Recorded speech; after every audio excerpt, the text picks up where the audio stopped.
Rhea Ripley. She's only bloody back. She's only bloody black, Rhea Ripley. Oh God, I said black there.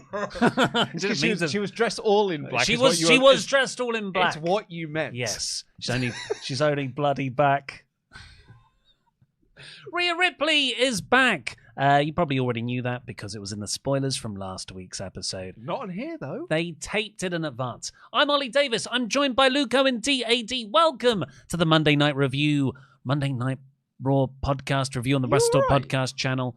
No, because when you say bloody black about a person, it throws you, even though that was clearly me just missaying some words.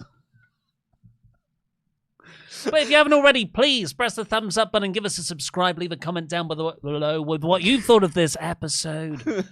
And please send in your chat gables to WrestleTalk.com/support. We'll read out every single one of them over $5 before the end of the show. And the best way to support WrestleTalk and to keep the lights on around here is to go over to Patreon.com/WrestleTalk, where you can get loads of exclusive bonus content. Like, this is sort of a announcement to the Patreons who are watching this show, 2 episodes that went up over the weekend. Worst match ever, the full footage version of John Laurinaitis versus John Cena. Oof, that match is rough going. Yeah, if you want to actually watch the match itself, you can see it there. Because we can put that up on Patreon because we don't get, the video doesn't get taken down like it does on YouTube. And the 3-count exclusive episode, which is Luke and I going through every TNA heavyweight champion ever. That also includes every NWA World Champion while it was under the TNA banner, and every Global Force Wrestling Champion as well. Represent Global Force. Patreon.com/WrestleTalk over there right now. Well, sign up there right now, but watch this and then go and watch all that extra stuff. Right, this episode of Raw, it opened with the women's segment. Of course, this was all taped last week, so forgive us if we're not really surprised.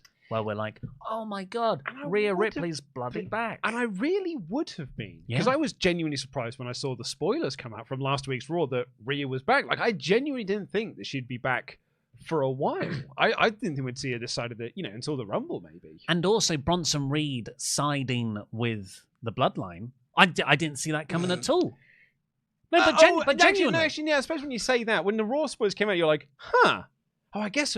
Yeah, they did tease Seth being on Team Roman, so I guess Reed being on Team Bloodline does make sense. But it was more of that as a get. You kind of do a little bit of reverse engineering as to why that makes sense. Be like, oh yeah, that is quite surprising. So it sort of spoiled the angle on SmackDown. Not spoiled. No, it literally spoiled it. That's what it is. It's a spoiler. Yeah. Because I love that angle. I love that. I actually am one of those people who like Reed being in this mix, because I think it really elevates him. Mm-hmm. I think it's okay to sacrifice a bit of storyline coherence for building the future in a guy like Bronson Reed. But yeah, was undermined slightly by me knowing that was the direction. Which is why, there's been a lot of conversation about the idea of taped versus live. And, they taped last week's episode. And my theory in it was, and I think I said this in the episode and someone said it in the live chat as well, was like, oh, they've done it for the holidays. But Thanksgiving's this week. Is next week, rather. So there'll be at TV tapings next week on the week of the holidays. So I'm not entirely certain why they taped this week's episode. But it does tie into what Mark Shapiro, who's like the TKO president, said last year at a conference, which is that they will probably be doing more of this sort of thing because he doesn't see the point in touring Raw and SmackDown across the country every single week, because that is not cost-effective use of money. So his idea was like, we're going to scrutinize every penny. A lot of people are very precious about this sort of thing, but we need to look at the bottom line of this. So I get it. It doesn't interest me that the stockholders get more money and they make more profits, and therefore the millionaires get more millions by taping shows every other week or so. But I also understand it from the aspect of gives wrestlers more time to be at home, which I think is a genuinely big positive. But there's also the side of but moments like this don't really feel like that big of a deal because I kind of knew this was coming. Yeah. If WWE are building a lot of their appeal to places like USA Network, Netflix, the CW, on the basis that we are live programming and people have to watch us live to get everything, which is why live sports is such a big money generator for those networks, then to move to a more potentially TNA or old school NXT model will chip away at that. But we'll see. This opening segment was Liv Morgan coming out. She had to do the sort of welcome to Monday Night Raw. And I'm there like, these people have already had a welcome. You did this literally 2 hours ago.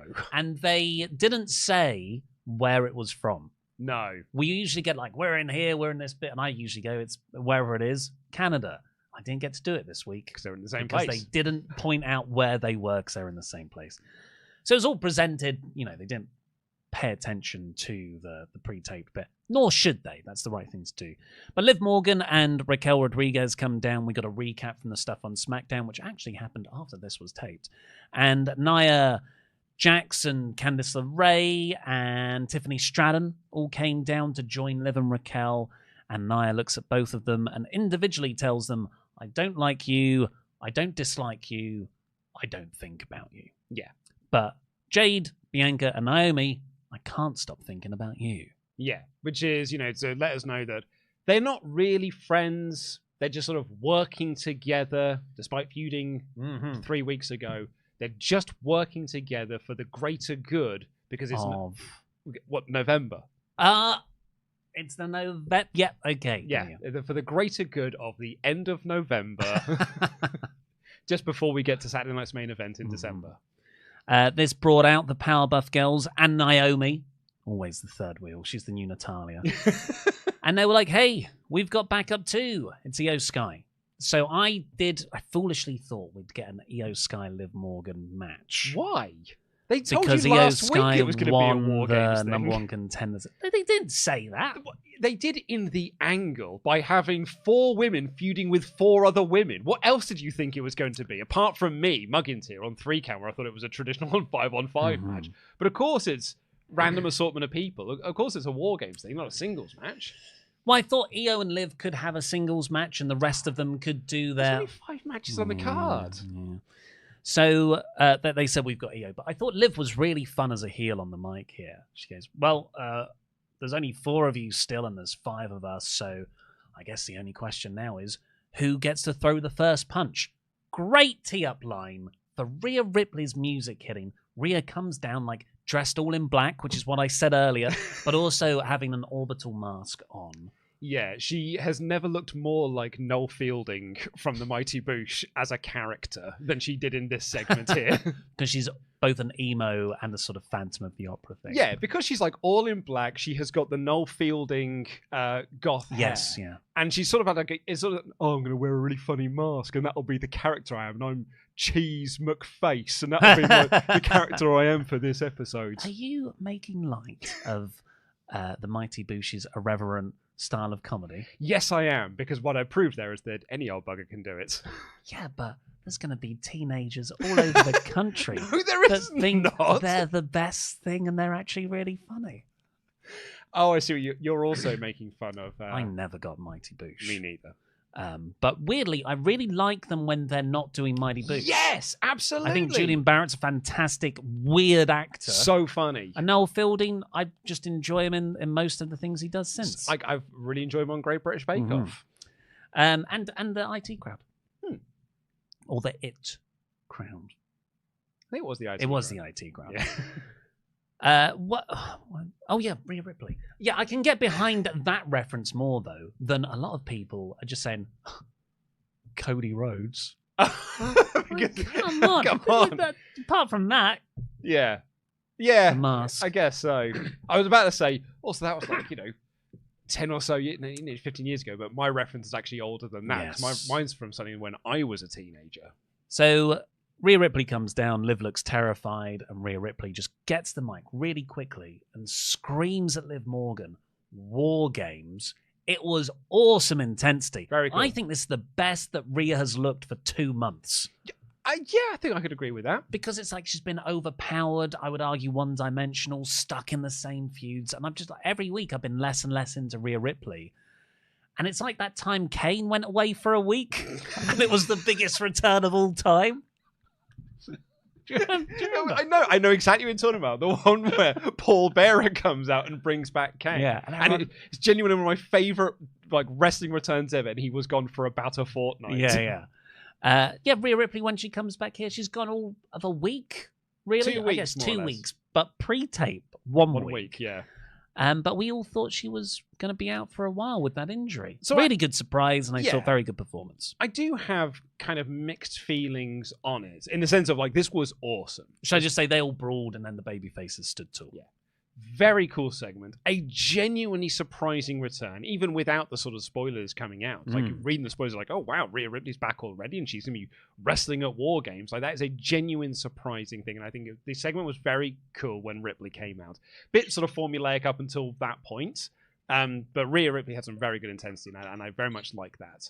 But there is a part of me that thinks back to when you and I were talking about Io Sky winning that Battle Royal and being like, yeah, it sucks that Rhea's injured, but there is a silver lining in here, which means that someone else gets a chance to be in that world title picture. And I'm here looking at this segment, and I feel like Io Sky is the least important thing. Oh, she's not. Naomi's in there. She's not Candice LeRae levels of low down the pecking order. But considering she's the #1 contender to the Women's World Championship, she didn't feel like that big of a deal in this segment because she was behind the Powerbuff Girls and Naomi. Yeah, Io Sky's program now definitely screams mid-match on Raw. A mid in the show. Not mid as in quality. I think main event. I would say it's a main event on Raw. Yeah, that is. Hopefully so. Later on in the show, they did announce that War Games is official for the ladies and that Bianca Belair will face Nia Jax next week on Raw in an advantage match. So hopefully the heels win to give it the right psychological balance. You'd like to see the heels win because that is, there's a lot of subjective things you can say about wrestling. I think objectively there is only one way to do War Games, and that is for the heels to have the advantage. I've seen some people in the chats here being like, hey, you can avoid spoilers. And you certainly can do. Not when you do our line of work, because we sort of have to know. When you do the wrestling news, you sort of have to know the spoilers. Yeah, but I don't think we were making a point based on that. Because yeah, of course we're gonna have to find out. It sucks, but that's just one of the casualties of doing our awesome job. But I now use one of my barbers as my reference points first. Right. He's the guy in the street. He's the guy on the ground who's got the ordinary Joe opinions on wrestling. He's very excited because it's going to Netflix. So there's two barbers. One has gotten into wrestling, was into wrestling as a kid, and he's gotten into it since The Rock came back this year. So really interesting case to hear his thoughts on things. And the guy, my actual barber, he is going to start from January, but he's never watched wrestling, never watched it. In the Attitude Era as a kid or anything. In fact, he watched the Mr. McMahon series and was like, oh, this is fun. It's the wild takeaway from that documentary. But I never thought of that. Of course, we're looking at it as, oh my God, all of this brutal, horrible stuff. But if you are a casual and you just watch it, you're like, oh, that's a sick story. But my God, this is crazy. What a load of fun. Yeah, if you look past the grossness of the people who were in charge, when you watch the clips of the wrestling, God, it looks very fun. Yeah. So you brought him up as your litmus test for right. So last week when I got my haircut, he was like, "What? Why are they just taping all the shows now?" Interesting. I was like, "Oh no, that's probably just a one-off." And he went, "But they did it a couple of weeks ago." And I was like, "Yeah, they did." And he went, and a couple of weeks before, I was like, "Yeah, okay, they've done it loads actually recently." Yeah. But he was, he's a casual. He's not reading this stuff.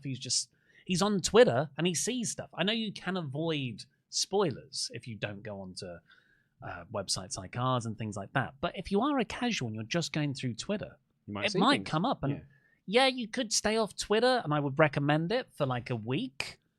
But he's not even going to know that's being pre-taped in advance. He's not even going to know there's a spoiler to avoid when it hits him. And you'd think if it goes to Netflix, and it does sort of have this new boom of popularity, there's going to be more and more sites that are going to be covering this sort of thing, because what they're doing is just covering the latest form of entertainment. Yeah. Let's see what everyone thinks in our chat gables. WrestleTalk.com/support. We'll read out every single one over $5. Heiko, 2-month member, says, I know it was a pre-tape, but that piped crowd noise was especially egregious at the top of the show. I get why, but do better, billion-dollar-plus company. Yeah, cheer.wav was getting used in full today. I was like, I do not remember this crowd being this lively last week. I noticed it, particularly during the Sheamus Bron Breakker match, when I was just like, wow, this crowd are really... Oh, yeah, that's why. It's because they've upped the fader. What, that Selena Vega is hugely... Is this from Puerto Rico? No, it was last week. Okay. Rafael Garcia says, so Bianca doesn't like Bayley because of damage control, your narrative, but is okay with Io, who took the title off her. 2 SmackDown stars are wrestling on Raw next week. Sheamus was never in a G1, the most criminal, and Bronson Seth wasn't unsanctioned. Are these all commentary inaccuracies? No, well, I think what they're making the point of just like Bianca doesn't like Bayley. Like that's been her storyline for SmackDown this year. Is I can't trust you because damage control ruined my life. But she's quite fine to tag with Io Sky at War Games. I guess they're on different brands, so she doesn't remember. Well, and also, what did you say? It's November. And it's November. It's November. It's you're sort of pushing things aside. And they said the 2 SmackDown stars are wrestling on Raw this week. So that's Bianca and Nia. Yeah. Are both SmackDown. They're not Raw talents. Brand split, LOL. You can tell they're on the same network now. Yeah. But the Sheamus was never in a G1, and the Bronson Seth unsanctioned bits. That's where I got confused. Well, I think that is less of that's just their thoughts on the show. So it's like, wouldn't it have been great if Sheamus got to be in a G1? And the other argument is that Bronson and Seth should have been an unsanctioned match rather than just a straight up wrestling match. Yeah. I don't think those... I wouldn't watch this Raw and come away angry that Sheamus hasn't been in a G1. Although I think it'd do very well. He'd be very good in one, yes. And Elmtrez says, just donated $5. Thank you very much. Right. Oh, it's a big episode of Raw when we've only got 2 chat gables. I suppose back into the play-by-play. But before that, please do go over to patreon.com/WrestleTalk. You can open it up now in a separate window and check out all the various things. You could just support us for $2 as a thank you for all this content you get. You could pay $6.50 a month, which gets you weekly episodes of Monday Night War. Oh, it's the penultimate episode this week as well, which means next week is the final episode of the Last Chance series. My last chance to try and beat Pete at my GM mode on the Monday Night War. So, yeah, next week is the last episode of the series. Yeah. Any plans for future series? I actually don't know. I would like to think that we could do something else, but honestly, I don't know. Well, it leaves that $6.50 tier pretty barren if... I probably should do... I'll think of something. I would... If I was any Patreons listening, I would just assume that they have something planned. I would say that when I say, I'll think of something, I've already thought of something, and some of it might have already been filmed. Yeah, I would just say to all of those potential Patreons not to cancel. Yeah, I'm not Monday Night War pledge after this season concludes. I think that when I infer I don't know what the plans are, what I am actually saying to you is something is coming. Yeah, in a way. But I don't want to just say that out loud because that might give away spoilers for things. So people might be like, I don't know what the plans are, and I want to try and like stave off what their plans could be. I don't know what the backstage creative is. And that's what we just spoke about. People don't want those spoilers. So yeah, please stay on the $6.50 tier. At the $11.50 tier, you get bonus episode of 3 Count that went live over the weekend. That's me and Luke reviewing every TNA World Champion ever in 3 words or less /viewer, and a special edition of Worst Match Ever where you can watch Luke Sullivan and Tempest watch John Cena versus John Laurinaitis. And there's a bonus episode of Worst Match Ever up there, so you can do the watch along with the John Cena John Laurinaitis episode, but there's also us watching what I think Bret Hart has said, but I think Bret Hart has said it's the worst match he's ever been a part of. And so a lot of people say it's the War Games match. It's the worst War Games match. I don't think it is the worst War Games match ever, but it is a bit of a mess. It's Team WCW versus Team NWO versus Team Wolfpack. The person who gets the pin becomes the #1 contender to Bill Goldberg. Yep, and that sounds like the sort of stipulation you'll find in 2007 TNA, which is also a series that's running on the $11.50 tier. Can I hype up what is coming on the next episode when we review Hard Justice 2007, which we're recording tomorrow? It really is one of my favourite days of the month when we just get to trash TNA for a whole day. This is the match. It's Samoa Joe versus Kurt Angle for the TNA World Championship, the TNA X Division Championship, the TNA Tag Team Championships, and the IWGP World Heavyweight Championship that is all built around Kurt Angle getting a divorce because his couples therapy with Kevin Nash did not work. I would say even before then, it's technically built around someone stealing Kurt's pants. Yes. Yeah. Backstage. Yeah, because he's taken the clothes off his back. And it's also built around the TNA debut of Pac-Man Jones. And the Doomsday Chamber of Blood match, which is a cage match with barbed wire around the top so you can't get out, which is the point of a cage match. And everyone spends most of the match outside. In order to win, you have to make someone bleed before you can pin them. I'm pretty sure I came up with this match stipulation as a 12-year-old. And Vince Russo came up with that, I guess, as a 45-year-old man. Sure did, yeah. Right, yeah, patreon.com/WrestleTalk. Go over there to watch all that stuff and to help support this channel. The full play-by-play review, we've done the opening segment, which was the women's stuff. Then we got a recap of the SmackDown angle where Roman saved Sami and Bronson Reed jumped Roman for him to join the OG Bloodline. Great angle. Reed is described as having joined the new Bloodline. That was the line they used. I think, obviously, it's basically, he has joined them for War Games, as opposed to being like, he is the new member of this group. But there's something that fits about it. Hasn't he? Has he got Samoan heritage? I don't know what his heritage is or his ethnicity, but he's got the sort of look for the Bloodline faction. Now you've got the Tongans in there as well. Like, I mean, him and Jacob Fatu is quite a devastating tag team. It feels as well a lot more credible because, you know, Tama Tonga, I think, is a very good performer, but he is in that Tonga lower. He doesn't feel like a true threat. He's a JD McDonough. Exactly, yeah. And then you've got Solo, who is now just a comedy meme. Yeah. I'm enjoying that. You're Dominic Mysterio. And then you've got Jacob Fatu, who's Rhea Ripley. who is actually excellent and like credible and threatening and all that stuff. Add in Bronson Reed in there, and it's like, oh my god, Bronson Reed and Jacob Fatu. I want that as a tag team. I do want that as a tag team. Then we got Triple H clips inviting Travis Scott to the Netflix debut episode of Raw. Yeah, and I believe we now have a new title belt in WWE, the WWE Hardcore Championship, because that was given to Travis Scott. And it is the new WWE title design, but with the hardcore thing across it, like the old hardcore belt.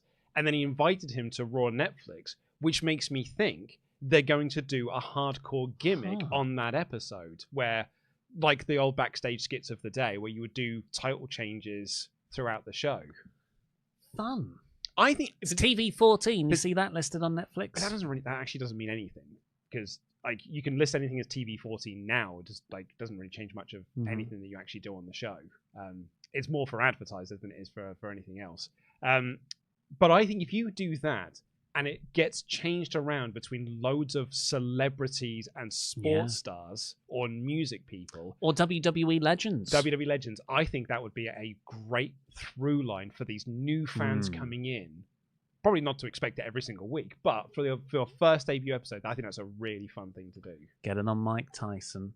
That's how you get Tyson and Stone Cold versus the Paul brothers. I mean, they're so used to worked matches against each other now. God, I skipped through it on Saturday morning.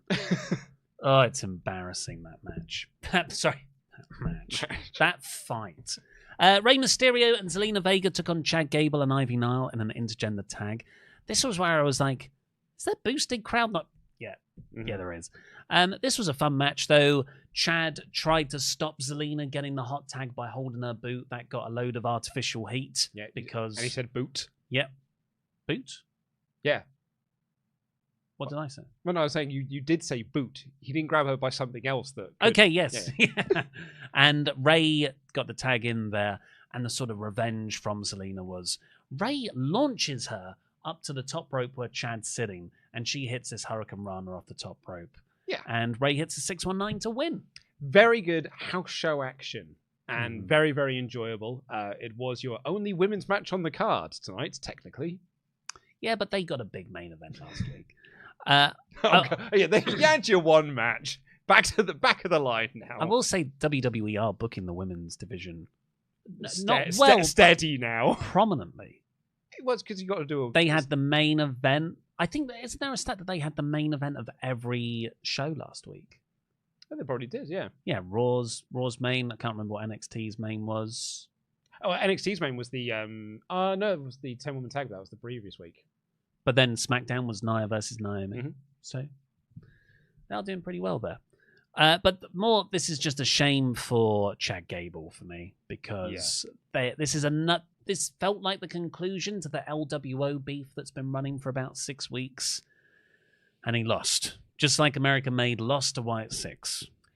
I used to say this on the show with Dan, but when you're so good, like a Chad Gable is, it's actually just very easy for you to lose all of your feuds because you just get people over in defeat. And yeah, that just feels like that's what Chad's role is. I got super worried when American Made jumped in the ring and started pushing each other around. I was like, we're breaking this group up already, are we? Yeah, the Creeds get in, and like, where were they for all the interference spots?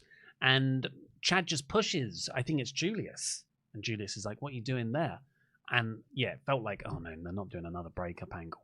But then Julius and Brutus start pushing each other in a kind of psych-up jock way. Yeah. And then they actually ended the segment standing tall. Yeah, you know, they're jock douchebags. This is what jock douchebags do. Hype each other up. But this should really lead to something now. Like, lead to a credible win for them. Mm-hmm. They need to get some wins. But who would be a credible win for them in Raw's tag team division? Well, I was sort of more meant as a whole unit. So Chad Gable needs some wins. Ivy Nile needs some wins. The Creeds need some wins. Yeah.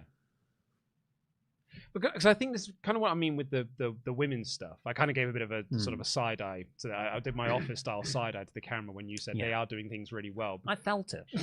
I felt it when you did that, even though I was looking down.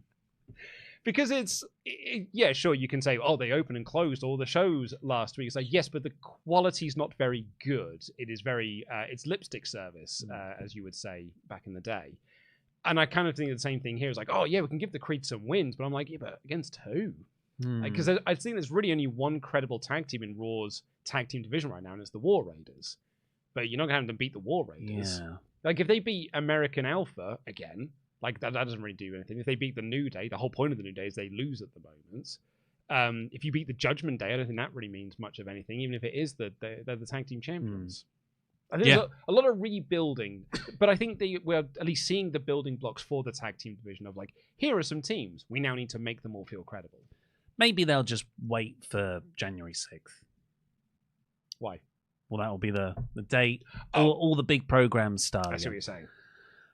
Liv Morgan is stressed backstage when she gets backstage the Judgment Day Little Rascals room. So Finn says, do you want me to take the wheel tonight? The wheel. the wheel. And she says, yeah, please do that. That would be great. And Balor turns around and starts giving this hyped up talk to Dominic and Carlito because they've got the War Raiders tonight. But really, he uses it as a way to undermine Dom's chances. Like, oh, but the War Raiders could just get even more pissed off. Yeah, he said that Dominic Mysterio, you beat Damian Priest all on your own. And Dom, all the way through, didn't really look like he was buying what Finn was selling here. No, because you're a faction, so you've got to have tensions within that faction. And then JD asks Finn to talk together alone. And I was like, okay. Well, that's intriguing. They were just going to interfere in the match later on. Yeah. Why can they do that in front of Liv and Raquel? It's the factions infighting at the moment. They're going to splinter off again, I guess. Miz and Karrion Kross have an actually stonking promo together. My favorite thing on the show. Filmed, I don't know where, but it felt really cinematic. Or not cinematic, but a sort of, big hype video package staging. And Karrion's accusing the Wyatts of just using other people to make themselves feel better and that they're not invincible. Just that's exactly what Kross is doing to people. And then Miz is... When he first started to talk, I thought, why are you doing comedy? I wanted your character to be something different out of this. Yeah, it was sort of like, it's an Academy Award-winning performance. Yeah. That level of heelless. But it wasn't that by the end. It was genuine, I've lost my mind. Yeah, because Karrion's been manipulating him, and then he was really used as bait for the Wyatts. And Miz starts talking about how this is all great for him. It could jumpstart the Marine 7 to be directed by Scorsese. No, maybe it's Tarantino's final film. I was like, this is really interesting. Genuinely brilliant. It was so good. We got a recap of Gunther and Priest last week, and then Gunther walks up to Ludwig Kaiser backstage and really funny. tells him to, you gotta do better, Ludwig. You've got to be your own man, stand out. By the way, am I still the ring general? Yeah, I need you to look me in the eyes and tell me that you believe I am still the ring general. And this is one of those beautiful moments where there is no tension there. Kaiser goes, "Yep, of course you are. You're the ring general. You're Gunther." And it felt good, and Gunther felt good. And Kaiser walks off, and Gunther just looks round, and about 10 feet away from him just so happens to be Damien Priest. Sitting down, no headphones. Like, this whole thing could be sold if Damien Priest was just wearing noise-cancelling headphones. Yeah, because Damien Priest is there, like, signing autographs. Yeah. For the kids. And Gunther just sees him and walks over, which means that Damien Priest heard every single word of that conversation quite clearly. Yeah. Who distinctive voices as well. Yeah. There's not many Germanic accents or Austrian accents backstage in WWE. Specifically, Austrian accent asking, "Am I the ring general?" Ludwig, you need to be your own man. I'm going to go and attack Damien Priest from behind if I see him. So Gunther's like, "Oh, I'm going to go and attack him." And he walks over, he gets Priest in the sleeper. Priest just gets a lead pipe or steel pipe, hits Gunther, and then does have a cool line at the end. Says, "While you might be the general of the ring on the streets, I'm king." Very cool line. Gunther, if it's in the ring, that's his domain, but Damien Priest knows how to fight dirty, I guess. But that's going to suck for Damien Priest because the match is in the ring. Yeah, well, maybe it will be a Falls Count Anywhere match. That'd be interesting. If that's the line they've used. Oh, do you know what? A really fun dynamic there is Damien Priest constantly trying to drag Gunther out of the ring to brawl in the crowd, and Gunther trying to work him back into the ring because that's his domain. That's a really fun Falls Count Anywhere dynamic. Would be better if I didn't have so much of Walter self-doubt. Yes. So I think this is doing a lot for Priest and for the unpredictability of the match. Because before it was bygone conclusion. Yeah, of course, Gunther's retaining. And I still think he is, but there's believable doubt in there, kayfabe-wise. But I don't like the Gunther self-doubt stuff. I think, I've given my pitch. I think this leads to Punk beating him for the title on Netflix. Sheamus then took on Bron Breakker for the latest Intercontinental title shot. He's got to win it by the end of his career, hasn't he? Wade Barrett said on commentary, it has become a running joke in the locker room that if you win the IC title, Sheamus is going to come looking for you. I think, because, Sheamus has said a few times that he's like, a bit banged up these days, maybe I'll retire. Triple H just has to keep saying, maybe this could be a year for the IC belt. We could bring back the IC title, going to win that one. I interviewed Sheamus in January 2020, and he told me there, I just want to win the IC title. It's really the only thing I'm actually interested in doing at the moment is winning the IC title. That was nearly 5 years ago, and he still hasn't won it. This was a great match. Really? Very early on, Breakker.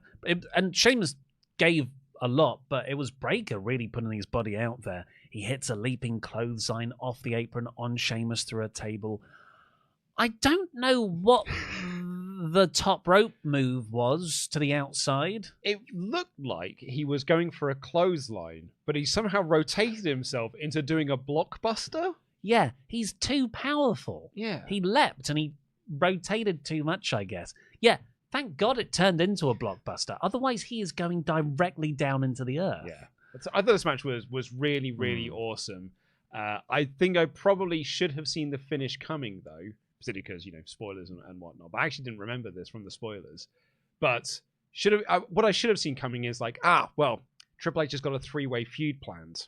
And the only way he knows how to get into a 3-way feud is to book a singles match and have the third guy interfere in that one to set up the 3-way. He does this all the time. You will get used to seeing this on Raw on a weekly basis, but he does this all the time. There's a "This is awesome" chant when the kickouts start to happen.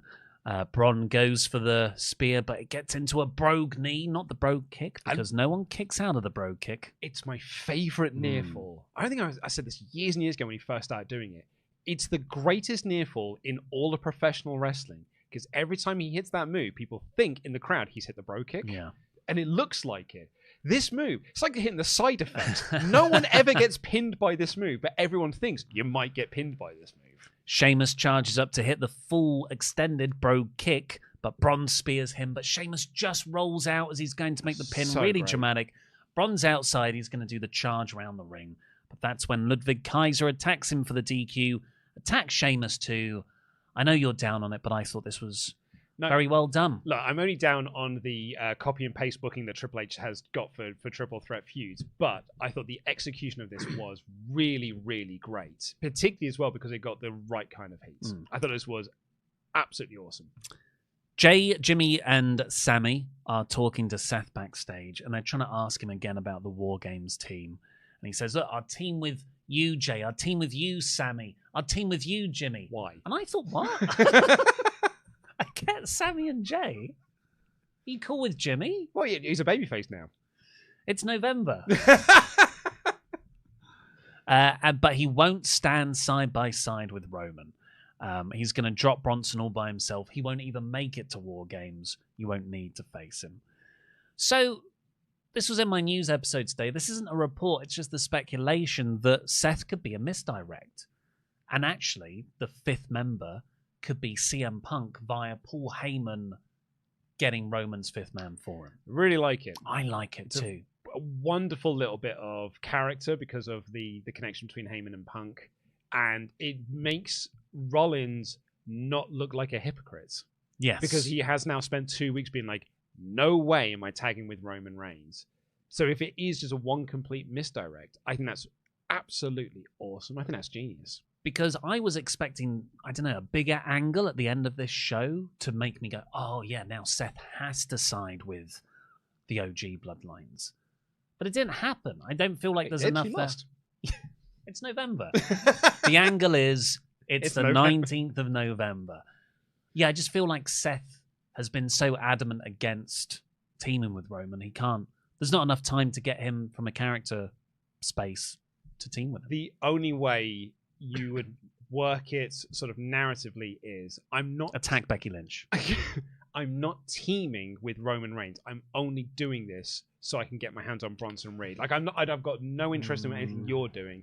And Rollins in the match is just comes in last, comes in whenever Bronson is in, just only goes after Bronson and only works with him in the match. There's the other point about the Punk inclusion. If that could potentially further the Punk Rollins feud that they've wanted to do since he came back. It's my big pitch. That's your WrestleMania match. Well, there is one other person. There is Bron Breakker.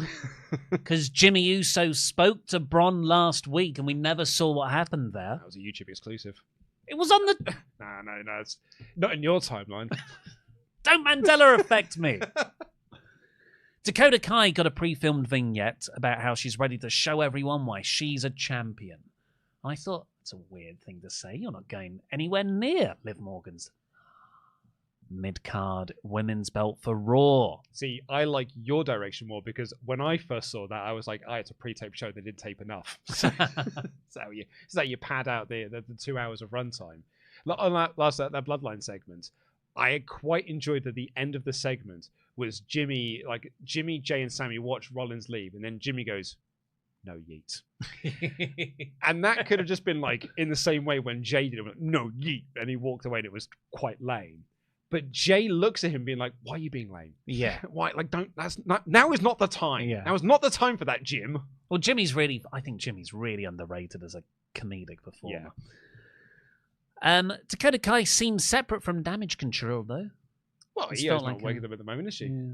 So you think it's just dissipated? No, I don't think so. I think that we'll see them again When needed. when needed. Once November's over. Dom and Carlito then took on the War Raiders. Tessa Torre said this is the first time Dom and Carlito have been a standard tag team. I'm just going to say Tessa Tor, just so we can cover all Thank you. bases. Tessa Torre or Raw. So the War Raiders just dominate pretty much. Yeah. Judgment Day cheat to get the little bit of offense they do get in, and then the War Raiders win. And Finn and JD attack them afterwards. I thought the beatdown angle at the end, nice little thing I did enjoy about this was that Carlito and Dom, well, they didn't really get much of a chance to, didn't go for the necks, but Finn and JD only specifically targeted the necks of the War Raiders, which is what they've come back from injury from. I didn't pick up on that. Yeah. Wow. So, I mean, Carlito pre-gag was earmarked for a potential split and singles push. Oh, yeah. So maybe they're thinking, well, Dom could go that way as well. Maybe. Oh, that's weird. I do get like babyface-ish vibes from Dom right now. Just in the way that he's You do? standing up to Finn. Oh, okay. Yeah. And he's not with Liv, so that sort of Rhea dynamic's still with gone. Liv? No, he is, but he's not like part of Liv's act for the last 2 weeks. That's because it's November. Because it's November, of course. Yeah. But we'll see. This was interrupted by the Wyatt Sicks promo, and I thought they had just used old footage of Bray Wyatt for like so much like him. 5 seconds. Yeah. And it was like, oh, it's Bo's voice. Wow, yeah, it's great. The long hair and the beard.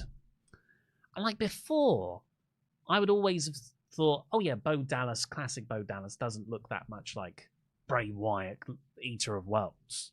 God, it's really there. But, Nikki Cross can look like Alexa Bliss. Bo cuts a really good Uncle Howdy promo. Well, not Uncle Howdy, he's Bo in this. And he just promises vengeance. I love the line, "I'm sorry for what happens next, but you made it happen." I feel like right now, the Bloodline story is really intriguing and stuff. But the things I'm most invested in are Final Testament and Miz versus Wyatt Sicks and the New Day. Those are my 2 favorite things on Raw at the moment. Yeah. Those are the things I'm so into at the moment. And Bronson Reed. Yes. Those are the 3 things I'm like. Those are my tippity top things on Raw currently. We got a Lyra Valkyria promo video. Promo was, I came in and had a big push, and they've done nothing with me for months. It was something about being a phoenix, and she says, I don't burn, I just rise. Yeah. I just Birds, innit? Yeah. American Alpha are walking backstage. They bump into Kofi Kingston, and they're like, "Oh, this felt really organic, like how the characters would behave backstage in the universe, only walking around in their factions." And Kofi, they say to Kofi, "We're really excited for the 10-year celebrations." Which is that next week? Why can we never remember what we look this up every week? New Day. I think 25th. It's got to be because it's in November. There's only one November Raw left. Yeah. Sorry, it is. Yeah. Why won't you just tell me what the date is? Like, I don't get what Woods has got to say about it. Just tell me when the episode is. It's on. Well, I'll keep describing the segment. Kofi's there. You don't have to read out while you're typing. Woods walks in and because Kofi's just about to say how there's a bit of tension between him and Woods right now. Woods walks over. He's like, "Hey, what? Can we talk, Kofi? Because I feel like we've not been on the same page recently. After 10 years of no serious arguments, we just keep arguing." And he keeps thinking about what Kross said all those months ago, that the New Day is dead and that they're the only ones that don't know it. And it's really cool because it sort of sets up Kross as this evil manipulative force across the whole undercard. Like, that's something that he told Woods, I don't know, May? Felt like ages ago. Oh, it was so long ago. So it's cool that that's still a bit that's niggling away at Xavier. And Kofi says, like, look, Xavier, you just need to remember... No, sorry. Excuse me. You just need to remember what the New Day is all about in a positive way. And Xavier says, oh, so it's my fault for not remembering. So from what I can gather, because they didn't do anything for it on this week's show, and what in Adam Pearce's segment, he just said an upcoming episode later this month, there will be an episode that's dedicated to the New Day, but didn't give a date for it. Well, there's only one more Raw. And they haven't advertised any shows that are New Day, so it has to be next week, right? Well, they argued again off the back of that, and Otis tries to calm things down, and Woods tells him to mind his own business, and that sets up American Alpha versus New Day for next week. That doesn't feel like a New Day celebration. Yeah, why isn't they announced a date for it? Do you think they pushed it back? Maybe. We'll get Survivor Series out of the way, and then we'll do it after Survivor Series. But we haven't, because I would have thought they'd have said, like, they've done a big thing at the end of the show, being like, next week, here's what's coming up on next week's show. It's the New Day celebration. But really, really good stuff as always. So great. I had not picked up on this. This is something that Gorilla Position pointed out on their podcast. Why is Otis still walking around with a free Otis t-shirt when he's not been in that group for like 8 months? Well, it's free Otis, like free hugs. Oh, I see. Bronson Reed and Seth Rollins was the main event, and New Blood came out immediately. There was no like, oh, when are they going to turn up? They come out immediately. So Old Blood, they run down and they fight off New Blood through the crowd. So Seth and Reed can just focus on each other. And they tell this story of like Bronson just can't be put down. He gets a series of slingshot and springboard dives at one point, but Reed kicks out before one. And Seth's like, oh my God, what have I got to do to beat this guy? And I was thinking, all the stomps? Like the last time you beat him? Because you've beaten him already, so I don't know why you have to be so puzzled. Yeah. How did I do this 2 weeks ago? I really wish Bronson won that one. Yes. But then, why would they still be feuding? I don't know. Because Rollins needs to get his wants revenge. to win back. Yeah. But then, then Seth is going up for a super stomp. A super stomp to win after a pedigree kick-out sequence. And Solo is on the announce desk out of nowhere. There's no other members of the previous brawl around him. And he's just yelling. Yeah. Hey, look at me! Whoa! Oh, what am I doing here? Hey! And Bronson... I mean, it worked. Yeah. Because Rollins went, huh? But it was such a weird interference spot. Like, there was no physicality, and it looks so goofy. Yeah. But this works for me for Solo Sikoa. It does, yeah. That was enough of a distraction for Bronson to throw Seth off, hit the tsunami, and win. Yeah. I really enjoyed the match. I really wish that Bronson had won clean. Yeah. Particularly as well because the finish was, he was kind of, like Rollins was set up to finish the match and had the match won. Mm-hmm. But aside from that, I really enjoyed it. And I agree with you that this does raise the stock of Bronson Reed being involved in the War Games thing. It's a little bit Drew McIntyre's with the Judgment Day for this 1 week. Mm-hmm. But I enjoyed it overall. But I thought it was a fine episode. If Dave Bradshaw asked me, what did you think of this episode of Raw? I would have replied, it was a taped episode of Raw. But when you look at it, I think because it was taped, it feels like a bit of a sleeper hit. Because Rhea's return was awesome. Loved the Sheamus Bron stuff. And the main event was Bronson versus Seth. But I think this is a show that you can watch in YouTube clips, and you would get the same out of it as watching the full 2 hours. I'm not down. I've seen a lot of people like, oh, I can't wait till it goes back to 3 hours. Ooh, I really do believe this is a superior length. It is. And sex tape. Yeah, especially because it feels like they're booking substantial matches again. Whereas before everything was rushed. But here I got Sheamus and Bron and the main event. Even this being like bang average 2.5 out of 5, like so far in the middle, I would much rather this than a 3-hour 2.5 out of 5 show. Yeah. Like it is so much better at 2 hours than it is at 3. I gave it 69%. Nice. You can have your vote. The poll should have just gone live. Before we get into our remaining chat gables, last call for those at WrestleTalk.com/support. Would like to say a very big thank you to our wonderful $25 pledge, no, $30 Pledgehammers on Patreon. WrestleTalk's personal problem solver, Jamie Donovan. Top Flight, Jared Martin. You can do this one. Jeremy Spoken, Clay today. Smith. John Jenkinson, son of Jenker. The heir to the thrones, Kate Ayers. King of the Casino Gauntlet, Kira Salterai. Manipulating Manny Umaria. The needs of the Manny Cornish outweigh the needs of the few. Greater than great, Master Nate. The real boss, Matt Robinson. Max Kurt Wallander Wallen. Michael Mark for Life Plowman. Hannah A. Baby. And hello, ladies, it's Ryan Zandes. You're not going to do the voice? Hello, ladies. Hello, ladies. You know something, ladies? The Big Falbowski and WrestleMania have a lot in common. You know, we're both larger-than-life extravaganzas. But unlike WrestleMania, the Big Falbowski comes every single night. What's that fact? Very good. Please go to patreon.com/WrestleTalk to get your own shout out and all that exclusive content we spoke about earlier. Right, last call for the chat gables.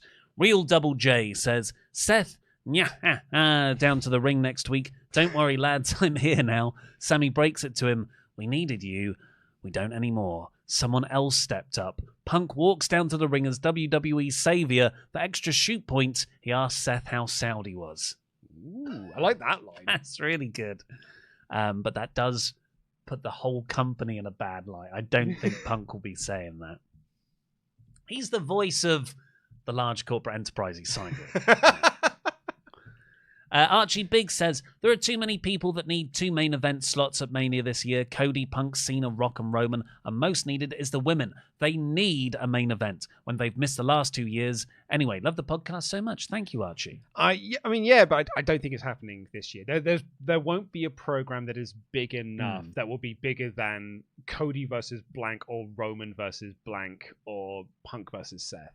Or Cena or Roman. It's a good position to be in, though. Like, oh my God, we've got too many top stars for our 2 nights of WrestleMania. It's why the company is hot at the moment right now. It's got the stars. Yeah, because everyone says about the Attitude Era, man, they had, like, to get 2 top stars at the same time is so rare with Stone Cold and Rock. Triple H. But then you've got Taker, Kane, Triple H, Kurt Angle, all at the same time. Totally, similar star power now.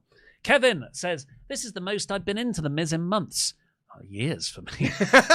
And that's all because of Karrion. This is the most I've been into Karrion, and that's all because of Karrion.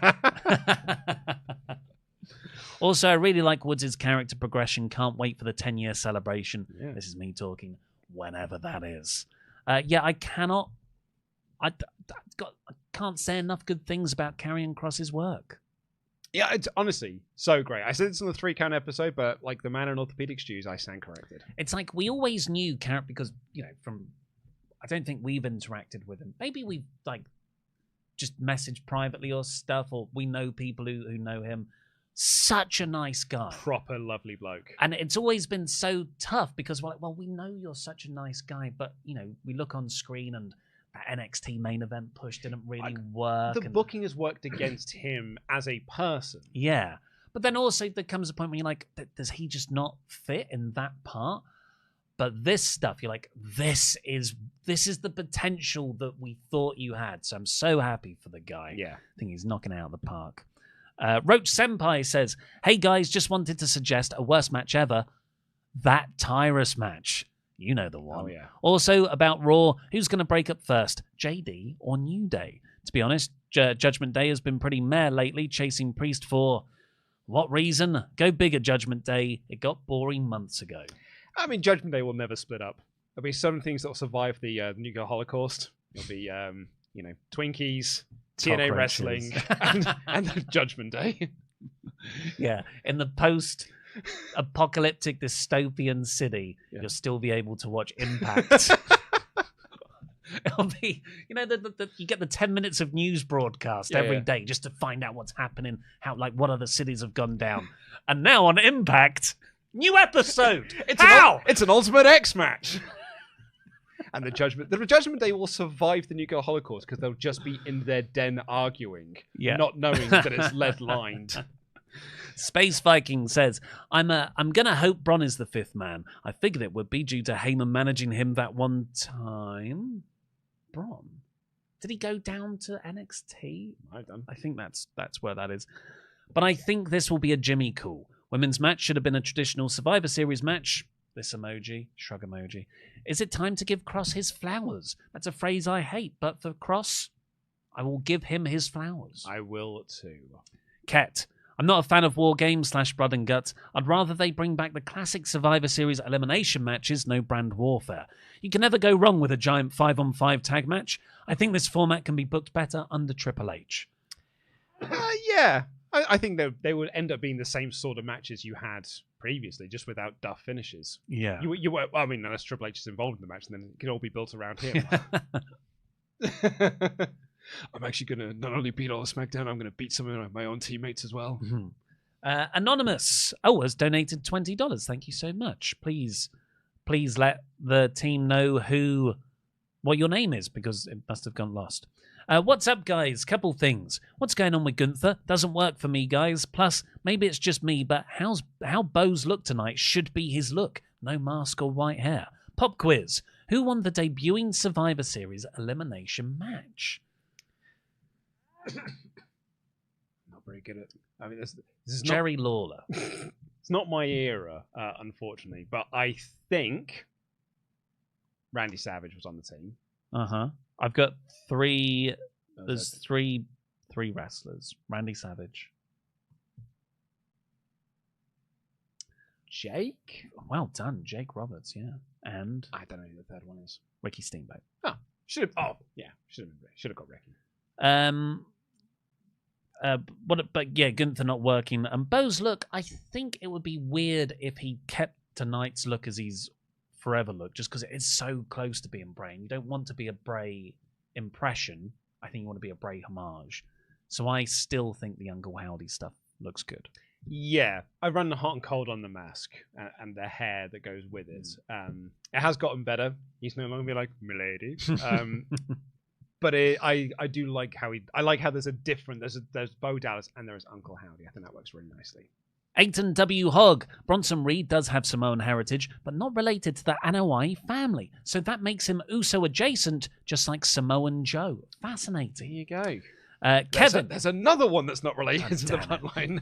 Gonna have to redo the video. I mean, I kind of do, because like Zilla and who were the other ones that popped up recently? So Hikuleo is coming into WWE. Yeah, I sort of touch on them. I say like Haku's considered an uncle, and he has Tongans. And then they debut. Maybe we'll do that for ahead of WrestleMania 41. Yeah, I wonder if they have to make Haku part of the family because you don't want to say no to Haku. Yeah, no, you're part of the family. Yeah, for sure. Please don't hurt me. Kevin says, Gunther saying, look in my eyes, Ludwig. What do you see? So Punk versus Gunther 100% confirmed for real, no cap. Didn't pick up on that. Yeah, I made a note of it, but I didn't mention it earlier. I was ready to see Gunther hit in his non-confident phase because it makes him more human, but I'm not the biggest fan of this direction. I don't want Gunther to be human. He's supposed that's not what Gunther is. Yes. I don't need to know about his personal life and stuff.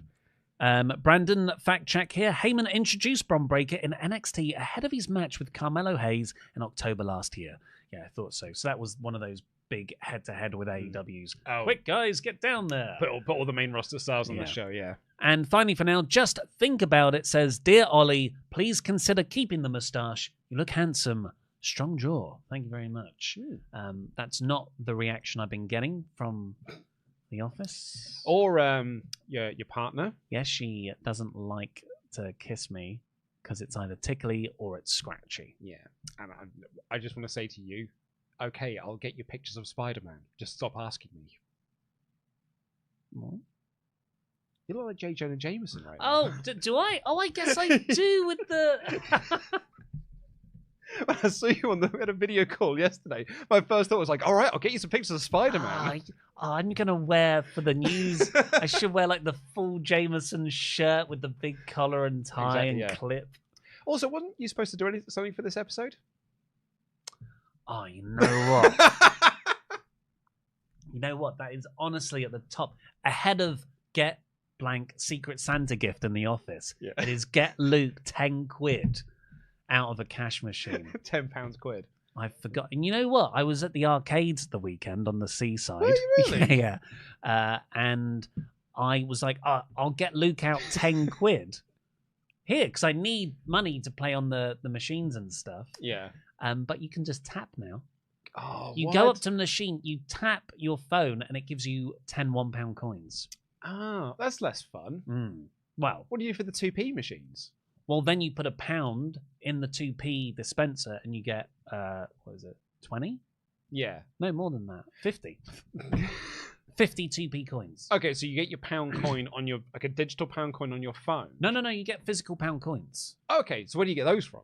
From the machine in the middle of the arcades. Right. So rather than you go into a separate ATM. Oh, I see what you're saying. So you go and you tap your phone. And it will dispense £10 coins and charge you £10. I'm with you. Sorry, I thought you meant you go up to the machines individually No, and like no, tapping them. You had like almost a digital currency. No, it's good. It's good. They've found a way to keep it physical still, Good. which well, that's is the more main satisfying. Thing. That is the main thing. Blew it all. Did you? Did you not win a single thing? Not win a single thing. What were you trying to win? Well, I got enough yellow tickets, and I took them up there at like 75. I was like, I've got all these. What can I have? And the guy went, this area. And it was just lollies. I thought, oh, damn, they've done it to me again. You didn't get like a paper aeroplane? Yeah. No, nothing. That was way too out of my league. Oh, yeah? Yeah. Big pencil? Because I've been to 2 carnival things in the last 2 weeks, because bonfire night and then that. And I've realised the carny trick. The games aren't rigged. The arcade isn't rigged. They are to an extent. But really, the prizes you're playing for are so cheap compared to the price of admission. So you're the mark. Well, of course, yeah. We're all marks in the carny world. When I was in Hastings, we were on the pier, and my kid was like, she was quite young, so we're like, well, we'll win some prizes. So I did hook a duck. So I hooked the duck, lifted it up, and they were like, oh, it's a 1. You can pick any prize from the floor. And it's all the, the cheap crap prizes and stuff. We're like, okay, we'll get her a slinky. And then we're like, I've got some money left over. We'll do another hook a duck. So I hooked up a duck. She was like, you got a 10. And I was like, whoa, that's the highest number. She was like, whoa, that's any prize from the floor. And then I looked around and I was like, oh, there's no indicator of how much the prize is, what the numbers correlate to. Yeah. So I think whatever number I got, they were like, whoa, any prize from the floor. Genius. We've waffled on for so long, a new chat has come in.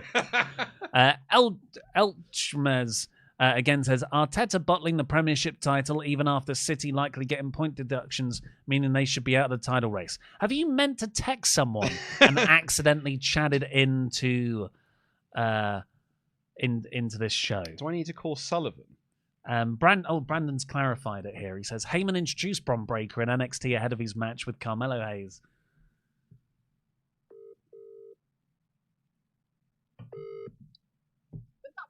Hello, Lou. Sullivan, I'm on the podcast, so I'm on live, so don't swear. Okay. But we've just had a chat come in that said, Arteta bottling the Premiership title even after City likely getting point deductions, meaning they should have been out of the title race. Yes. Is that in reference to anything else, or is that just... We have no idea. Yeah, it's just in general. That's just a statement they've just made. Is it true? Yeah, he's absolutely bottled it. That is hilarious. It's absolutely hilarious. It's beautiful for anyone but Arsenal fans. It's fantastic because they play this turgid, awful, depressing football, which should be consigned to the history, the bin of history, unless Chelsea play that kind of way, in which case it's noble and honourable, of course. But when Arsenal do it, it's disgusting and awful and morally abhorrent. Absolutely. I don't know why they've referred to it, but I'm glad they have, because more people need to know. Arteta has absolutely bottled it, and he's going to bottle it year on year. And Arsenal are nothing. They're nothing. Thank you, Sullivan. Cheers, Sullivan. Thank you. Bye. Well, on that, please do go over to patreon.com/WrestleTalk.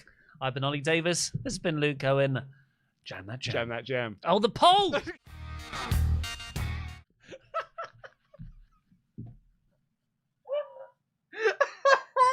Right, I'll end the poll.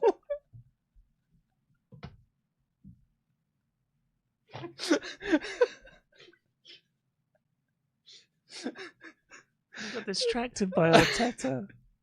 50% thumbs up, 44% in the middle. Jam that jam.